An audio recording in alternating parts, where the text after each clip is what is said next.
Good morning, friends. Welcome to Rally Academy. Yes, we are live now. Friends, yesterday we were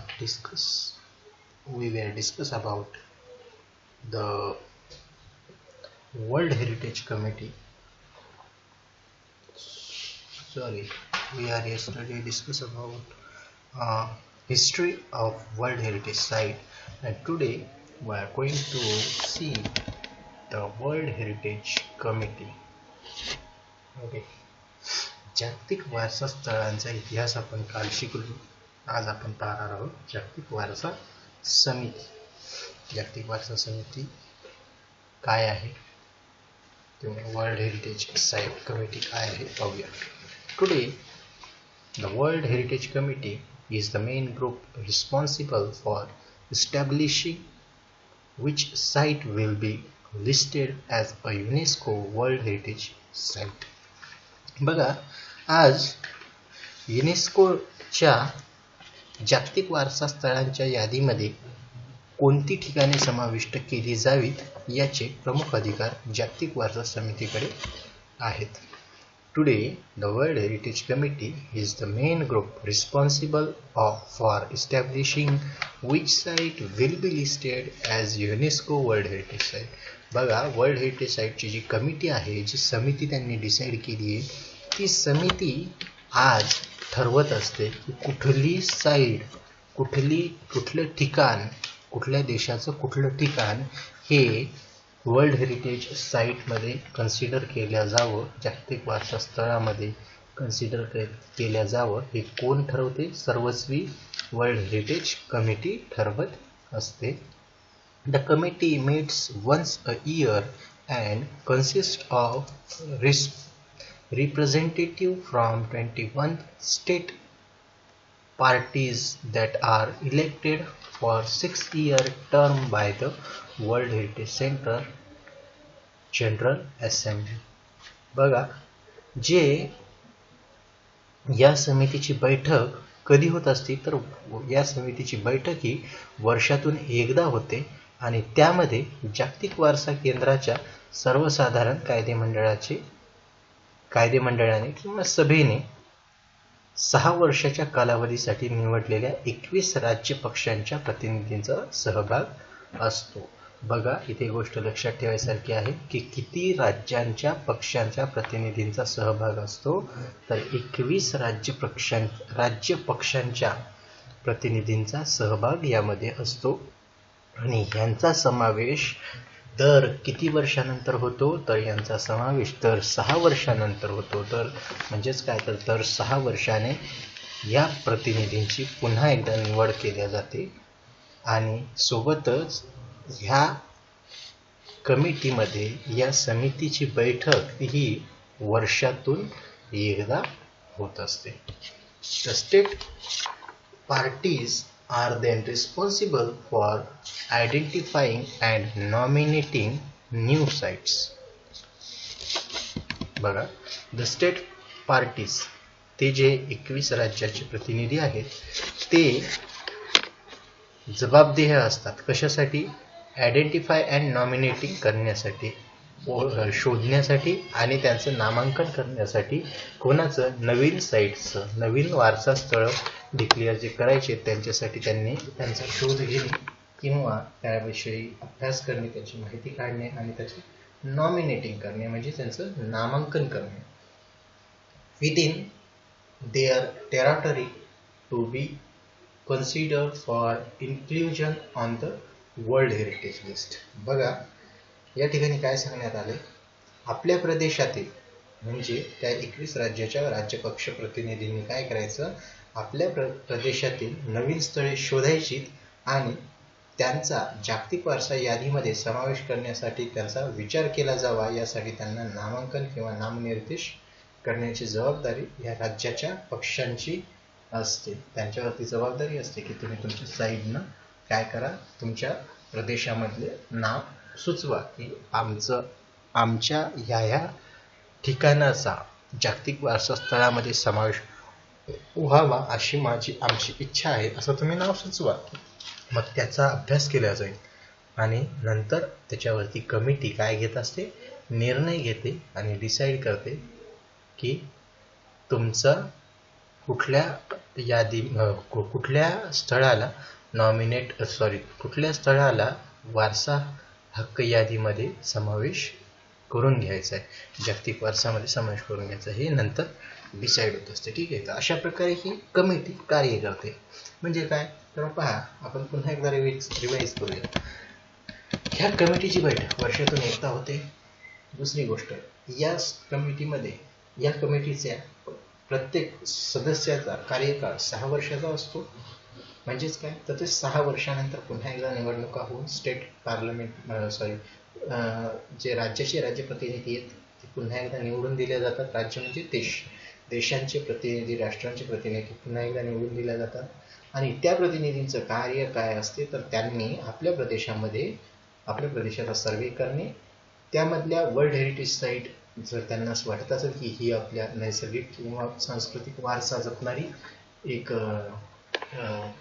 स्थळ आहे, तर त्या अशा स्थळाचा एक बुकलेट तयार करणे, एक त्यांची पूर्ण माहिती पुस्तिका तयार करून ती सादर करणे कमिटीच्या समोर, युनेस्कोच्या कमिटीच्या समोर. आणि जर तुम्ही ते नॉमिनेट केलेल्या लिस्टमध्ये जर तुमचा समावेश केला गेला तर तुम्ही वर्ल्ड हेरिटेज साईटमध्ये तुमची साईट निवडल्या गेली असं आपण समजू शकतो. ठीक आहे, अशा प्रकारे वर्ल्ड हेरिटेज कमिटी वर्क करते.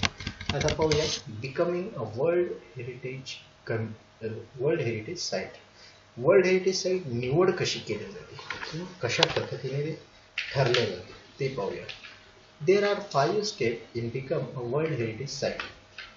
जवळजवळ तिथे एकूण 5 टप्प्यांमध्ये जागतिक वारसा स्थळ ठरवण्याचे एकूण 5 टप्पे पडते असं आपण म्हणू शकतो. कुठले? The first of which is for a country of state party to take an inventory of its significant cultural and natural site. तर त्यातला पहिला टप्पा, प्रथम टप्पा म्हणजे कोणता तर एखाद्या देशाने किंवा राज्यपक्षाने आपल्याकडील लक्षणीय सांस्कृतिक व नैसर्गिक स्थळांची संपूर्ण यादी तयार करणे, ही त्यातला पहिला टप्पा. म्हणजे काय तर जागतिक स्तरावरती तुम्हाला जे नाव पाठवायचे त्यासाठी तुम्हाला तुमच्या देशामध्ये काय करावं लागणार आहे, एक सर्वे करावा लागणार आहे. आणि त्याच्यामध्ये तुम्ही काय ठरवायचं की सांस्कृतिक आणि नैसर्गिक स्थळांना असं स्थळ शोधायचं जे सांस्कृतिक किंवा नैसर्गिक असं परिपूर्ण असलं पाहिजे, किंवा त्याच्यामध्ये काहीतरी लक्षणीय असं काहीतरी असलं पाहिजे. आणि अशा स्थळांची तुम्ही काय करायला पाहिजे, यादी तयार करायला पाहिजे. This is called the tentative list. And it is important because nomination to the World Heritage List will not be considered unless the nominated list was first included on the tentative list. आणि आता तुम्ही म्हणाल की sir ही आपल्या देशाच्या पातळीवरची गोष्ट आहे, आपण केली काय आणि नाही केली काय, चालते की आपण डायरेक्टच एक दोन नाव जर डायरेक्ट वर्ल्ड युनेस्कोच्या कमिटीतच पाठवले तर चालणार नाही, तर नाही चालणार. त्याच्यासाठी काय तर ही यादी अतिशय महत्त्वाची असते. याला आपण काय म्हणतो, कारण एखाद्या नामांकित स्थळाचा जर प्रथम या प्रायोगिक यादीमध्ये म्हणजेच टेंटेटिव्ह लिस्टमध्ये समावेश केलेला नसेल तर जागतिक वारसा यादीच्या नामांकनामध्ये तिचा विचार केला जात नाही. म्हणजेच काय तर जोपर्यंत तुम्ही ही टेंटेटिव्ह लिस्ट तयार करत नाही आणि ह्या टेंटेटिव्ह लिस्टमध्ये ते पर्टिक्युलर नाव जे तुम्ही युनेस्कोला पाठवत आहात ते जर त्या टेंटेटिव्ह लिस्टमध्ये नसेल तर तुमच्या त्या नावाचा विचार, त्या स्थळाचा विचार युनेस्को करणार नाही. म्हणजेच टेंटेटिव्ह लिस्ट ही अतिशय महत्त्वाची लिस्ट असते.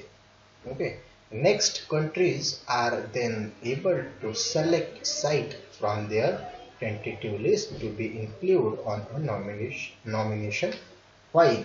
बघा समोरचा टप्पा काय तर ही यादी जेव्हा तयार होते तर ह्या यादी तयार झाल्यानंतर त्यानंतर प्रत्येक देश आपल्या ज्या टेंटेटिव्ह लिस्ट येतात त्यांचं नामांकन फाईलमध्ये समावेश करण्यासाठी काही स्थळे निवडतो. म्हणजे त्यामधले काही स्थळे आपलं देश, आपला राज्य, आपलं स्टेट हे निवडत असते आणि ते निवडलेले लिस्टमधले जे टेंटेटिव्ह लिस्ट मधले नावं आहेत हे कशामध्ये जातात, नॉमिनेशन लिस्ट मध्ये पाठवल्या जातात. The third step is review of the nomination file by 2 advisory bodies consisting of the International Council of Monuments and Sites and the World Conservation Union, who then make a recommendation to the World Heritage Committee. बघा आता तिसऱ्या टप्प्यामध्ये काय घडते पहा. Next, countries are then able to select site from their tentative list to be included on the nomination file. जेव्हा तुम्ही एक लिस्ट त्या टेंटेटिव्ह लिस्टमधून सिलेक्ट करता आणि ती नामांकनाच्या यादीमध्ये त्याचा समावेश केला जाते तुमच्या साईटचा, तुमच्या स्थळाचा, त्या वारसा स्थळांचा, तेव्हा तिसरी स्टेप कोणती येते? The third step is a review of nomination by 2 advisory bodies consulting of the International Council on Monument and Site and the World Conservation Union, who then take the recommendation to the World Heritage Committee.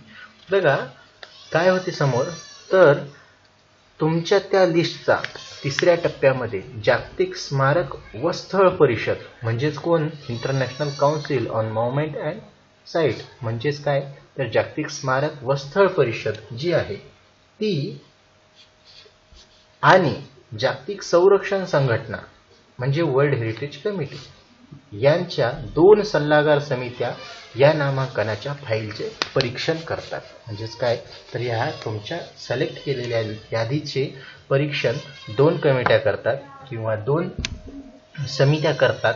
कोणत्या? International council on monument and sites आणि दुसरी कोणती, world heritage committee.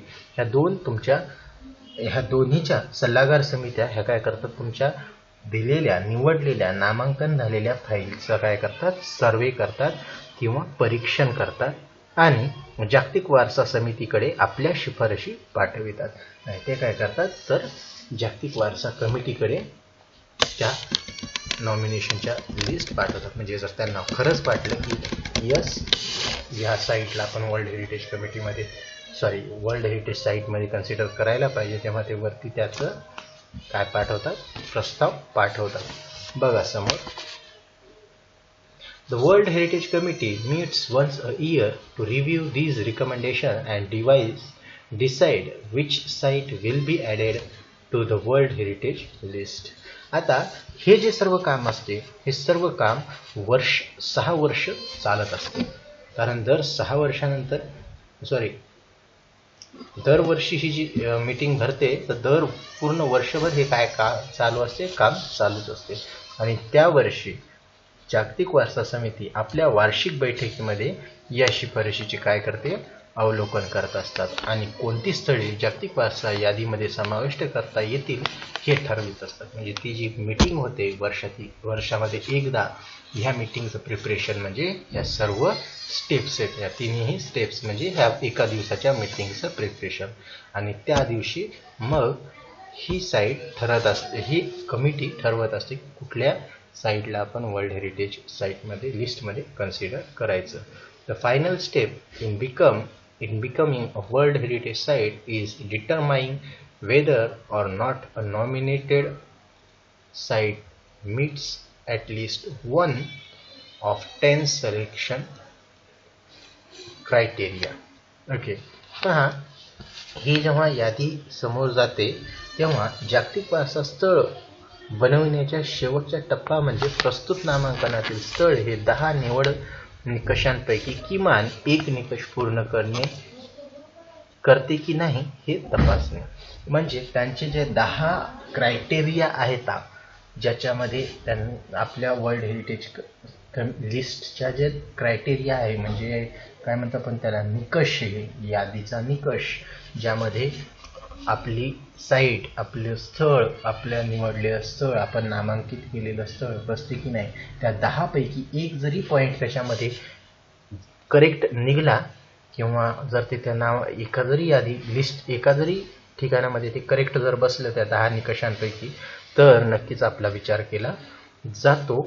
पुढं पहा, once a site goes through this process and is chosen it remain the property of the country on whose territory it site, but it is also become considered within the international committee.